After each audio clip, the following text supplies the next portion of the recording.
Hello and welcome to this lecture on the NPTEL course on Introduction to Cultural Studies. So in this particular lecture, we'll be continuing with the one that we started already, the Homi Bhabha essay that we are examining at the moment. It's called The Other Question. And the essay, as you know by now, hopefully, is an examination of how the other is created, how the identity of the other is created through a discursive political process. It's a process of production, really, through an apparatus of knowledge, power, race, gender, class, all of those things come into being in this politics of production of the other. Now, we'll just continue with this essay, and this is page 30 of the essay, the version that we're using for the purpose of this particular lecture. And the yellow highlighted section are the sections that we will be examining most closely. Now, let us look at the way in how the knowledge is used in a colonial discourse. How knowledge is used as a very political phenomenon. So knowledge is not really an innocuous entity in the colonial condition. Knowledge is a profoundly political entity because knowledge is used to measure the other, to create the other, to sort of arrest the attributes of the other, and in the process create or sustain or consolidate the superiority of the colonizer. So the knowledge of the construction of that opposition will be defined, denied the colonial subject. So the colonial subject will not be sort of given heterogeneity or complexity. In other words, the colonial subject will become an arrested attribute, a particular stereotype, a particular fetish. He is constructed with an apparatus of power which contains, in both senses of the word, an other knowledge. A knowledge that is arrested and fetishistic and circulates through colonial discourses as that limited form of otherness, that fixed form of difference that I have called the stereotype. So, interestingly, Bhabha defines the stereotype as a fixed form of otherness. I think it's a beautiful definition because what that does is it really highlights the arrested quality of stereotypes. You're arresting a particular attribute. So a person is full of different attributes, very complex attributes. Now what you do very strategically as a colonizer over here, you arrest a particular attribute and then you circulate it, you magnify it, you extend on it, and then you endlessly circulate and consume it. And in the process you create a fetish. In the process you create a stereotype. Now, Frantz Fanon is this remarkable, the philosopher who works on. He used to work on the Algerian condition, the Algerian-French relationship, the Algerian-French colonialism.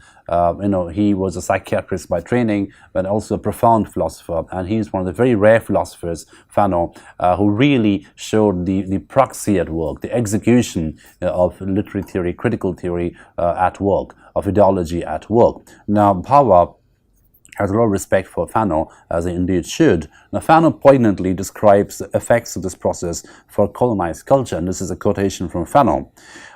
A continued agony rather than a total disappearance of the pre-existing culture. The culture once living and open to the future becomes closed, fixed in a colonial status, caught in the yoke of oppression. Both present and mummified, it testifies against its members. The cultural mummification leads to a mummification of individual thinking, as though it were possible for a man to evolve otherwise than within the framework of a culture that recognizes them and that he decides to assume. So the key word over here is mummification. Now, what is mummification? Mummification is a very artificial, violent preserving of a particular organic entity. So what happens in the process is the organicity of the colonized subject disappears completely. The organicity is lost, and in the process, instead we have an inorganic arrestation of a particular attribute. So the entire attribute becomes arrested and then preserved ad infinitum, hence the word mummification. And also it has a morbid quality, it has a necrophilic quality to it, right? You're making something dead, and in that process you're loving what is dead. So from a colonizer's perspective, if you're arresting the colonized subject as an exotic other, and you're fixated on the exoticization, and you love that exoticization, and you're preserving the exoticization, there is a necrophilic quality to it. Love for the dead attribute, the arrested attribute that is sort of permanently frozen in time. And that becomes a very interesting form of identity formation in the colonial condition. Now, next we come to, and this is the next page, page 31 actually, where Fanon talks about the idea of representation. Now, representation becomes a really key category in colonial conditions. Now, Fanon says the problematic of representation, this is Bhabha, which Fanon suggests is specific to the colonial situation. So representation, as you know, is a very important category in any power paradigm. So who is doing the representation? Who is being represented? Who is the representator? Who is the represented? So these are some of the very key questions that emerge in colonial conditions. Now, equally important is what is being represented, right? Now, if you're arresting an attribute, if you're making something into a fetish, if you're making something into a stereotype and then representing it, then that becomes an arrested representation, which is then circulated, as I mentioned, and consumed endlessly. And this is exactly the process through which a fetish is formed, a particular stereotype is formed. Now, Fano says, interestingly, the originality of the colonial context is that the economic substructure is also a superstructure. You are rich because you're white. You are white because you are rich. This is why Marxist analysis should always be slightly stretched every time we have to do with the colonial problem. And this is a remarkable revision of the Marxist idea of base and superstructure. Now, this is something I've already spent some time with in this particular course, and you may remember that we mentioned about the base superstructure model, where base is an economic grid which produces a superstructure such as culture, language, art, food, festivities, codes, religion, etc. Now, for the purpose of the colonial condition, Fano says something really interesting. He says that in the colonial condition, the base and superstructure are more organically linked with each other. Now, you are rich because you're white. You're white because you're rich. So white over here becomes a discursive phenomenon. It's not just a race. White over here becomes a discursive category. You are wealthy, you're white. You're privileged, you're white. So the base superstructure model, the economy privilege model, the economy culture model becomes really interesting in the colonial condition. And this, I think, is a really interesting way to look at colonialism.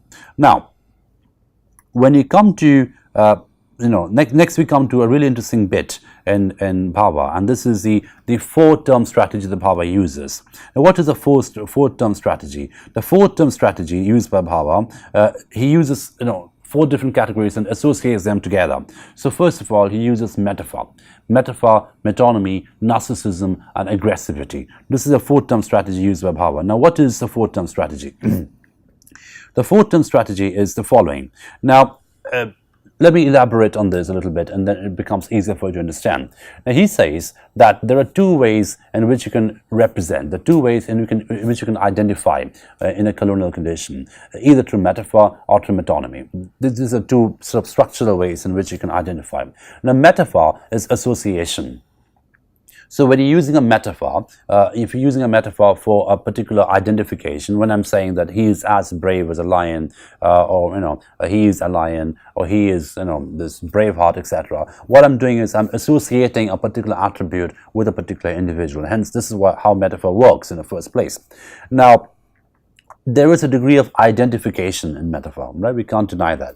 And so identification becomes narcissism. So what is narcissism? Narcissism is the ability to see yourself. You see yourself in something. You see yourself as reflected in something, right? So metaphor and narcissism really go hand in hand in a very, very contingent process.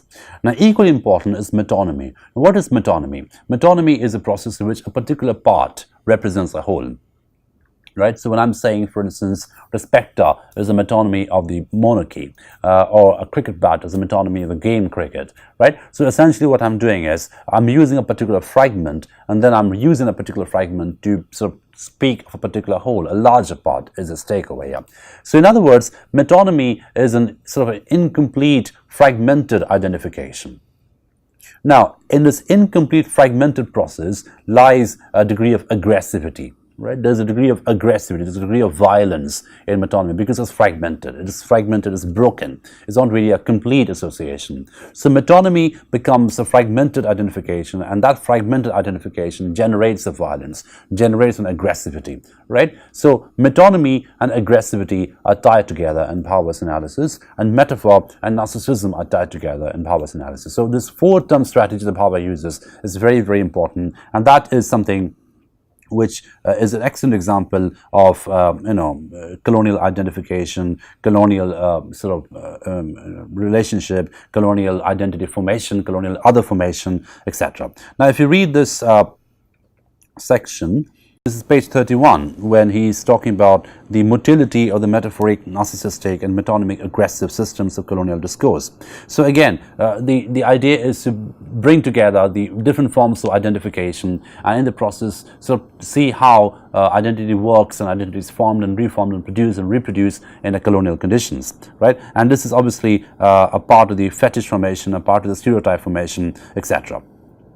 Now, so this is page 30, where he talks about, right after the final quote, Bhabha talks about the four-term strategy. My four-term strategy of the stereotype tries tentatively to provide a structure and a process for the subject of a colonial discourse, right? So the idea of subject formation in a colonial discourse becomes very, very important in case of metonymy or metaphor. I mean, to what extent are you identifying with the subject? To what extent are you sort of fragmenting a particular subject? So fragmenting a subject becomes an act of metonymy, and that generates its own violence, that generates its own aggressivity, right? So this becomes very interesting, and not just, I mean, notice the way in which a political situation becomes psychological. And I keep saying this throughout this course because, politics and psychology go hand in hand, especially when it comes to something like identity formation. Because, if you remember, if you think about what you are really as an identity, as a marker in a particular society, as a profound psychological experience, as a profound psychological situation to be in, what you are as a person, what you are as a religious marker, what you are as a cultural marker,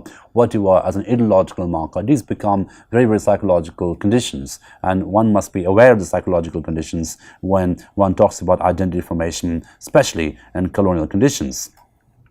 Now, so we come to page 33, we find this interesting bit which I've highlighted in yellow.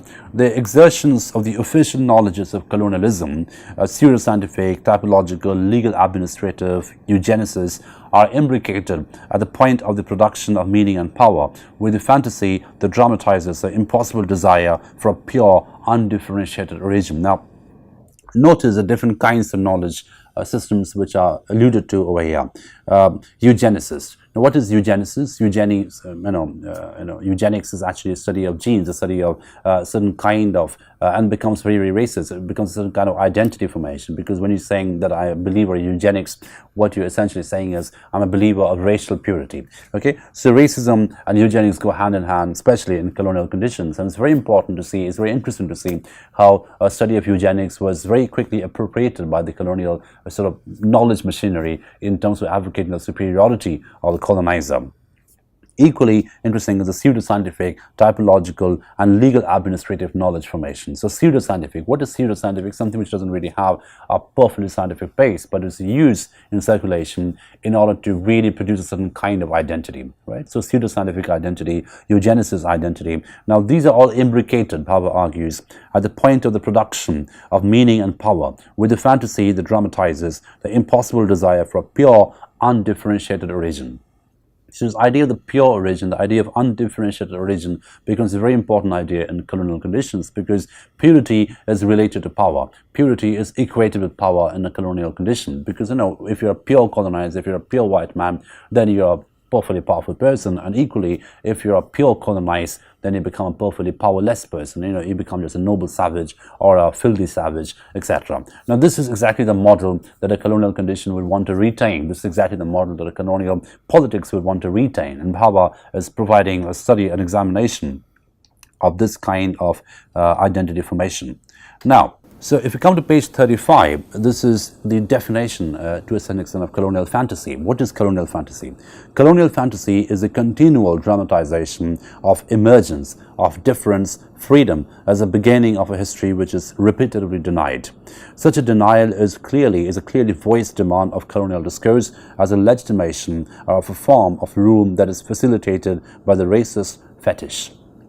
So colonial fantasy depends on fetish. Colonial fantasy is basically a dramatization of a particular denial, right? It's a repeated denial. So what is a denial about over here? The denial over here is a denial of diversity, the denial of heterogeneity. Rather, what is invested in the colonized subject is an arrested attribute, is a homogeneous condition where someone is permanently savage, someone is permanently anarchic, someone is permanently wild, someone is permanently wicked, etc. So the permanence of identity becomes a very important part of the colonial fantasy, because what the fantasy would try to preserve And this brings us back to the idea of mummification. It will try to preserve a certain kind of identity, a certain kind of arrested identity, which will be forever replicated, forever reproduced, and forever circulated and consumed in the colonial discourse, right? So the racist fetish over here is part of the colonial fantasy. Okay. Now, what is visible is the necessity of such rule, which is justified by those moralistic and normative ideologies of amelioration recognized as a civilizing mission of the white man's burden. However, there coexist within the same apparatus of colonial power modern systems and sciences of government, progressive Western forms of social and economic organization, which provide the manifest justification for the project of colonialism, an argument which in part impressed Karl Marx. Now, this is a really interesting bit for cultural studies because, you see, in order for one culture to dominate another culture, it's not sufficient that you use coercion all the time. It's also important that you create or generate consent. And we've already spoken a little bit on consent, and I'll elaborate on that a little later as well. Now, the idea of consent is very important, and consent can be produced through legitimacy. Now, how do you legitimize colonial program? How do you legitimize colonial territorialization? You can legitimize colonial territorialization through pseudo or seemingly benevolent acts, benevolent activities such as education, the missionary presence, emancipatory programs, cultural reforms, etc. So all these become part of the machinery of colonialism in order to consolidate the colonial control. You can only consolidate colonial control not through coercion alone, but through consent, through legitimization, through a sanction, through a spectacular sanction of the colonial machinery. Okay, and interestingly, Bhabha then talks a little bit about the location of the colonial architecture, where the barracks stand by the church, which stands by the schoolroom. The cantonment stands hard by the civil lines. Such visibility of the institutions and apparatus of power is possible because the exercise of colonial control, colonial power, makes a relationship obscure, produces them as fetishes, spectacles of natural racial preeminence. Only the seat of government is always elsewhere, alien and separate by the distance upon which surveillance depends on the strategies of objectification, normalization, and discipline. So, very, very interestingly is how the colonial architecture of control is sort of distributed. So we have the army barracks and a church and a schoolroom to stand side by side, right? So to stand side by side, and it's very important to see how the ideological state apparatus such as the church and repressive state apparatus such as the army barracks, they stand side by side in a colonial topography. So it's very visible, so it's spectacularly visible, the repressive apparatus and the ideological apparatus, juxtaposed with each other. Now, what's interesting equally is how the center of government, the center of the seat of government, the parliament, the governor house, or whatever, that is somewhere, that is elsewhere, that is alien, that is separated by that distance upon which surveillance depends for the strategies of objectification, normalization, and discipline. So that is a real center, and the center is never really in the center. The center is elsewhere. You can't really see the center as a palpable presence, unlike the army barracks, unlike the church, unlike the schoolrooms. The center is elsewhere, right? And because it's elsewhere, it's very, very important for the center to control the entire colonial condition through a surveillance system. Now, that surveillance system, in order for that to be visible, the center itself must become invisible, right? And that's a very interesting reading of the architecture of colonial control, the colonial machinery. How does colonial machinery control culture, the native culture? By converting it into some kind of a consent program, whereby we have conforming subjects, people are never going to be rebellious, never going to be subversive, because you're training them through schools, you're training them through churches, etc. But on the other hand, the real center for colonial education, for colonial control, must be located elsewhere, because you should not be able to see it. It must see everything. It must be able to have absolute and complete surveillance, but it in itself must not be seen. And that's the whole point of being the center. It must be elsewhere. It must be almost invisible. Okay, so the last word begins with Fanon. So Fanon, in the end, he gives a really interesting idea of the idea of fantasy. And Fanon says, phrases such as "I know them," that's the way they are, show this maximization of maximum objectification successfully achieved. There is, on the one hand, a culture in which qualities of dynamism, of growth, of depth can be recognized. As against this, in colonial cultures, we find characteristics, curiosities, things, never a structure. So the idea of totalitarian knowledge is something which is found as dramatizing over here. For the colonizer, they have absolute knowledge of the colonized, and so the phrase is just "I know them." That's the way they are. That's the way they behave. That's the way they eat. That's the way they kill. So again, describing an entire population, describing an entire community of people to certain arrested attributes, right? To giving them certain arrested attributes, magnifying those attributes, and circulating those attributes endlessly, and in the process identifying those others as some kind of a savage entity, right? So I know them. That's the way they are, etc. So these are phrases that are rampant in colonial conditions. So we don't find any organic growth, any organic complexity in a colonial culture. As opposed to those growth and complexity, we have curiosities, never a structure. Okay, so this is how the essay ends. But what I'll do very quickly is I'll go back to the idea of the 4-term strategy, because I think that requires some unpacking. Okay, so if you go to page 29, this is where Bhabha begins to form the 4-term strategy, and I've highlighted that in the yellow section over here. The construction of the colonial discourse is in a complex articulation of the tropes of fetishism, metaphor and metonymy, and the forms of narcissistic and aggressive identification available to the imaginary. Stereotypical racial discourse is a 4-term strategy. There is a tie-up between the metaphor or metaphorical masking function of the fetish and a narcissistic object choice and an opposing alliance between the metonymic figuring of lack and the aggressive phase of the imaginary. So this is obviously a very Lacanian rhetoric, using the words such as imaginary, etc. Now, what is imaginary? Imaginary is a speculum in which the reflection of the other is sort of consolidated, right? So he's using a very Lacanian rhetoric in order to understand the identity formation of the other. And he's saying the entire idea of metaphor and metonymy is related, as I mentioned already, to ideas of narcissism and aggressivity. So, you see your exotic yourself in the other, and that's narcissism. So you exoticize yourself and you inscribe the exoticized quality to the other. And in the process, you have this narcissistic, slightly necrophilic quality, whereby metaphor becomes a very interesting object of identification. Metonymy. Why metonymy? Because you are arresting certain attributes. I've used the phrase many times already. Arresting an attribute means you are doing an incomplete, an inadequate, a fragmented identification of the other, and you're preserving that, right? And hence making that a metonymic representation. And that metonymic representation becomes an aggressive identification. So aggressivity and narcissism go hand in hand in the process of producing the other, right? So again, this brings us back to the idea of production of identities. So how does the other produce to a very metonymic, metaphoric process? And this, I believe, is one of the really original things that this particular essay does. Because what it does, it brings us back to the very fundamental idea of culture and culture studies, right? In culture studies, we should be obsessed with politics of production, right? So how are identities produced? And production happens through a very metaphoric process. Production happens through a process of identification.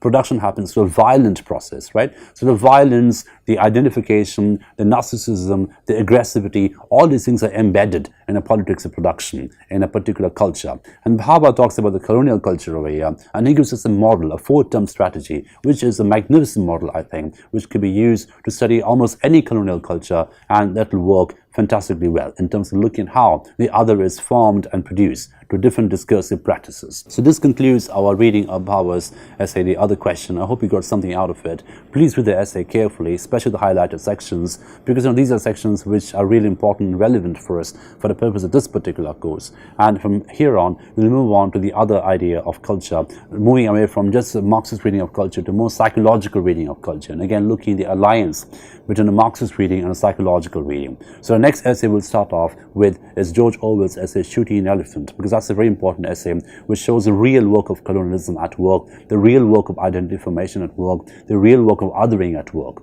and the experiential understanding of othering. And if you go to the experience of how identity formation is operative and how you become the other and how you see the other becoming in front of you and experience the entire process, that is what is the content of the particular essay, George Orwell's Shooting an Elephant, which is what we will start off in the next lecture. So this concludes this lecture. Thank you for your attention.